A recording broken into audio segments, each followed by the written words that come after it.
Hulk সেখানে গিয়ে দোকানদারকে 1,00,000 টাকা দিয়ে বলে, আমাকে একটি সুন্দর গাড়ি দাও। তারপর দোকানদার বলে, 1,00,000 টাকায় এই গাড়ির একটি চাকাও পাবি না। এটা বলে দোকানদাররা হাসতে থাকে। তারপর পুলিশ এসে হাল্ক এবং তার মাকে দোকান থেকে বের করে দেয়।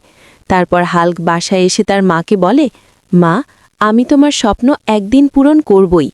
তারপর হাল্ক অনেক দূরে চলে যায় এবং সেখানে গিয়ে প্রতিজ্ঞা করে সে তার মায়ের স্বপ্ন পূরণ করবেই। তারপর সে দেখতে পায় বেনামকে যুদ্ধে হারাতে পারলে 10 কোটি টাকা দেয়া হবে। এটা শুনে হাল্ক তার মায়ের কাছে যায় এবং অনেক ভালো খাবার খায় ও তার মায়ের কাছ থেকে অনেক দোয়া আনে। তারপর সে যুদ্ধে যায় বেনামের সাথে।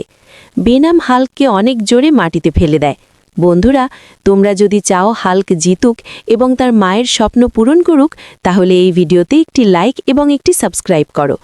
তারপর হাল্ক বেনামকে অনেক জোরে মারে এবং জিতে যায়। তারপর সে তার মায়ের স্বপ্ন পূরণ করে দেয়।